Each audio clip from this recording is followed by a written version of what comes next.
Selamat malam, salam sejahtera. Terima kasih karena bersama dengan saya di Nazilin Unity Channel. Ini satu lagi pendedahan daripada Anwar Ibrahim untuk Mahathir Mohamad. Wah, saudara-saudara sekalian, seperti yang sering kali saya kata dan juga penganalisis lain pun mengatakan bahwa tindakan Mahathir menyaman Anwar Ibrahim membawa kepada kerugian kepada Tun Mahathir. Hal ini kerana ianya akan terus diratib oleh Anwar Ibrahim di mana-mana. Itu yang pertama. Yang kedua, ada peluang untuk Anwar Ibrahim bagi membuktikan bahawa Mahathir Mohamad sebenarnya mempunyai isu yang pelbagai.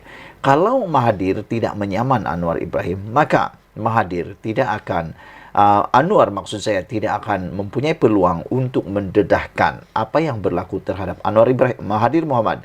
Tapi oleh kerana Mahathir sendiri membawa isu ini ke mahkamah, jadi secara tidak langsung Anwar Ibrahim terpaksa membuktikan dakwaan tersebut dan secara tidak langsung akan membongkar setiap daripada perkara yang berlaku sejak daripada Anwar Ibrahim mendedahkannya. Saudara-saudara sekalian, mungkinkah Mahathir Mohamad tidak menyangka bahawa Anwar Ibrahim memang benar-benar memiliki fakta dan bukti yang menunjukkan pelbagai perkara atau salah laku yang mungkin pernah dibuat oleh Mahathir ketika menjadi Perdana Menteri. Terkini, Anwar Ibrahim mengatakan bahawa siasatan terhadap Tun Mahathir itu profesional, tiada unsur politik, kata Anwar Ibrahim. Datuk Seri Anwar Ibrahim menegaskan kaedah siasatan yang dibuat ke atas bekas Perdana Menteri Tun Dr. Mahathir Mohamad oleh SPRM dilaksanakan secara profesional tanpa ada unsur politik, kata Anwar lagi. Perdana Menteri berkata, arahan beliau sangat jelas yang mana badan penyiasat itu perlu melaksanakan tugas berdasarkan fakta dan mengikut lunas undang-undang. Kata beliau, jangan pula dipersoalkan apabila disoal siasat oleh badan penyiasat sama ada LHDN, SPRM, Bank Negara dan Polis Diraja Malaysia. Ini saya setuju. Jangan persoalkan apabila disiasat. Kata setiap kali siasatan dibuat, pasti alasannya sama satu saja, yaitu bermotifkan politik. Jadi kata Anwar Ibrahim, disiasat pun tak boleh, tak disiasat pun tak boleh. Kalau disiasat, nanti mereka cakap akan menjadi motif politik. Tapi kalau tak disiasat, sampai bila-bila pun perkara itu tidak akan ada penyelesaian. Jadi lebih baik siasat sajalah. Yang pentingnya tidak bermotifkan politik, kata Anwar Ibrahim. Kata beliau lagi, kita lihat kepada fakta. Jika ketika memegang kuasa, kita menggunakan kuasa itu untuk memberi kontrak kepada anak pinak, ahli keluarga dan kroni, serta mengkayakan diri, jangan dipersoalkan siasatan dan katakan ini tuhmahan politik. Sedangkan kekayaan itu tidak dapat diterangkan dengan jelas. Berapa banyak malah pengedaran wang berlaku secara berleluasa, kata Anwar Ibrahim di Dewan Negara pada hari ini. Perdana Menteri menjawab soalan Datuk Kesavadas Akyutan Nair yang ingin mengetahui sejauh manakah SPRM serius untuk menyiasat segala perilaku rasuah dan salah guna kuasa yang membabitkan bekas Perdana Menteri keempat dan ketujuh itu. Sabtu lalu, SPRM memaklumkan akan meneliti unsur kesalahan rasuah berhubung dakwaan isu pemberian kontrak gantian optik RM 214.2 juta kepada syarikat yang dikaitkan dengan bekas Perdana Menteri Tun Dr. Mahathir Mohamad. Tambah Anwar lagi, beliau menambah, ahli Dewan Negara sepatutnya bertanggungjawab dan mengambil sikap yang sangat positif dalam hal tersebut. Kita perlu selamatkan negara dari kancah malapetaka rasuah yang berleluasa. Sekarang ini setiap tindakan yang diambil dijadikan bahan politik, kata Anwar Ibrahim. Itulah masalahnya. Bagaimana mau menyelesaikan masalah rasuah ni kalau baru mulakan satu-satu siasatan, akhirnya politik masuk campur. Akhirnya politik pula menjadi bahan. Akhirnya kata bermotifkan politik. Jadi sampai bilalah ia akan selesai. Bagi orang-orang biasa yang tak terlibat dengan politik, mudah. Tapi kalau melibatkan ahli politik, nanti dikata pula bermotifkan politik. Tapi patut dan perlu dipertanggungjawabkan. Kita perlu selamatkan negara, kata Anwar Ibrahim, dari kancah malapetaka rasuah yang berleluasa. Saya sangat setuju. Negara Malaysia ini memang kaya. Macam yang Anwar kata sebelum ini. Negara Malaysia ini amat kaya, makmur, tetapi berlaku banyak bocor, ketirisan di mana-mana. Itu sebabnya Anwar Ibrahim menegaskan perlu ada tata kelola, perlu ada pembaikan dalam sistem pentadbiran Malaysia supaya tidak lagi berlaku kerugian, ketirisan, kebocoran di sana-sini, terutamanya juga melibatkan subsidi dan sebagainya. Kata Anwar, kalau ada tohmahan dan bukti terdapat mana-mana badan bergerak atas arahan politik, boleh kemukakan, ujar beliau. Beliau turut memberi jaminan kerajaan perpaduan akan bertindak tegas bagi mengekang rasuah di negara ini. Di sini yang dipertua, saya jamin kita akan bertindak tegas supaya penyakit barah itu dapat dihapuskan, jelas Anwar lagi. Selain daripada itu, Anwar juga dalam satu pendedahan yang terbaru daripada FMT mengatakan bahawa tunjuk bukti siasatan rasuah bermotif politik, kata Anwar. Ini semua gara-gara tindakan parti pembangkang yang menyelar atau mengecam tindakan penyiasatan terhadap pemimpin-pemimpin parti pembangkang, mengatakan bahawa itu adalah bermotif politik. Tapi Anwar Ibrahim kata, tunjuk bukti siasatan rasuah bermotif politik. Kalau ada bukti tunjuk, jangan hanya cakap-cakap, kata Anwar Ibrahim. Perdana Menteri Anwar Ibrahim sekali lagi menafikan dakwaan bahawa siasatan yang sedang berjalan membabitkan ahli politik pembangkang adalah bermotifkan politik. Anwar minta kemuka bukti sekiranya terdapat dakwaan SPRM atau badan penguatkuasa bertindak atas arahan politik. Menurut bernama, Anwar menggesa sesiapa yang membuat tuduhan itu untuk mengemukakan bukti bahawa SPRM atau agensi penguatkuasa lain bertindak atas arahan politik. Pada Sabtu lalu, Pengerusi Perikatan Nasional PN Muhyiddin Yassin mendakwa serbuan lembaga hasil dalam negeri LHDN di rumah Ketua Pembangkang Hamzah Zainuddin bermotifkan politik. Sejak beberapa bulan lalu, Hamzah dan pemimpin PN menuduh kerajaan menggunakan SPRM sebagai alat politik selepas Muhyiddin dan beberapa pemimpin bersatu didakwa atas tuduhan rasuah. Pada Mac, Muhyiddin didakwa atas 4 pertuduhan salah guna kuasa, membabitkan RM32.7 juta. Pengerusi PN itu turut berdepan 3 pertuduhan pengubahan wang haram berjumlah RM200 juta. Sebelum itu, ahli Parlimen Tasik Gelugur Wan Saiful Wan Jan didakwa atas pertuduhan iaitu meminta dan menerima rasuah berhubung projek Jana Wibawa. Sekian dulu untuk kali ini. Jangan lupa tinggalkan komen anda, tekan butang subscribe. Tekan butang subscribe itu percuma dan mengembangkan channel ini. Sekian dulu Malaysia kita punya. Kita jaga sama-sama, cintai Malaysia. Kita jumpa lagi. Bye-bye. Selamat malam, salam sejahtera. Terima kasih karena bersama dengan saya di Nazilin Unity Channel. Saudara-saudara sekalian, isu yang hangat diperdebatkan di media sosial berkaitan politik Malaysia pada hari ini dan waktu ini ialah tentang Khairi Jamaluddin. Ada yang menyebarkan kabar angin bahawa KJ sudah menjadi atau ditawarkan jawatan timbalan Presiden PKR. Wow! Apabila ini berlaku, kadang-kadang politik di Malaysia ini, kabar angin kadang-kadang boleh dipercayai.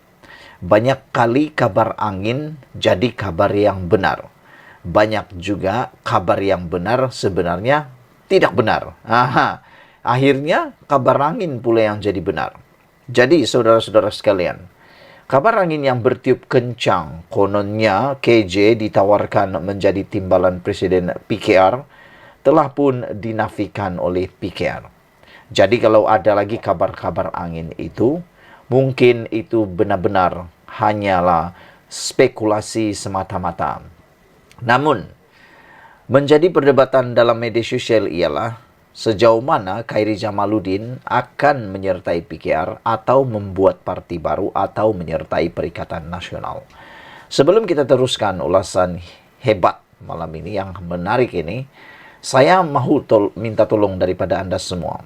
Anda memilih mana satu yang sesuai untuk Khairi Jamaluddin. Adakah Khairi Jamaluddin patut memilih untuk menyertai PKR dan bersama Anwar Ibrahim dalam kerajaan perpaduan? Atau pilihan yang kedua, adakah Khairi Jamaluddin perlu menyertai Parti Bersatu dan bergabung dengan Parti Pembangkang, yaitu Perikatan Nasional bersama dengan Muhyiddin Yassin? Atau pilihan yang ketiga, Khairi Jamaluddin perlu membuat parti baru seperti mana yang telah didedahkan oleh beliau, bahwa beliau sedang berfikir mempertimbangkan untuk menubuhkan parti baru supaya tidak banyak karena. Adakah Khairi patut membuat parti baru, menubuhkan parti baru dan menyertai kerajaan perpaduan?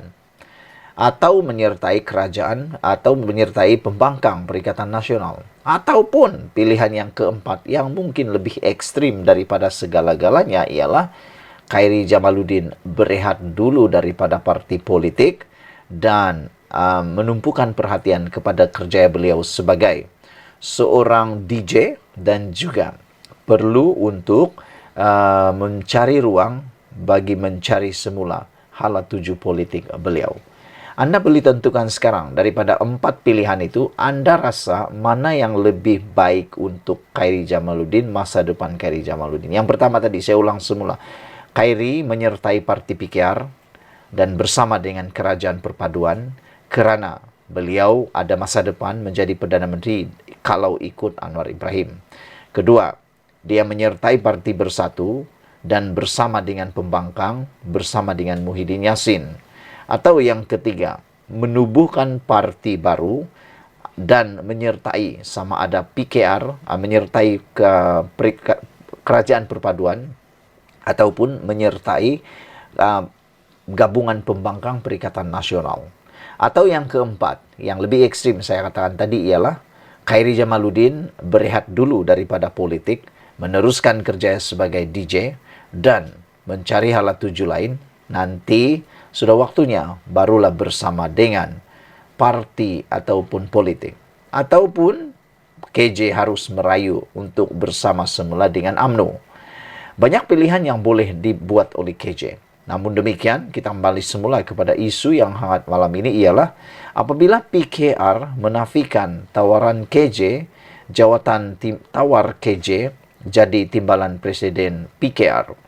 Satu surat mendakwa Setiausaha Agung PKR Saifuddin Nashir Ismail menawarkan Khairi Jamaluddin jawatan timbalan Presiden adalah palsu, kata sumber parti PKR. Surat berkenan yang menggunakan kepala surat PKR berlegar di media sosial sejak awal hari ini, sekaligus menghangatkan lagi cakap-cakap berhubung masa depan bekas Ketua Pemuda UMNO itu selepas dipecat partinya. Saya terfikir satu perkara.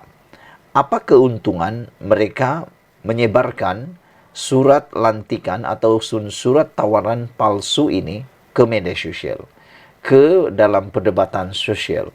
Apa keuntungan ataupun apa kelebihannya kepada PKR atau apa kelebihan kepada Muhyiddin?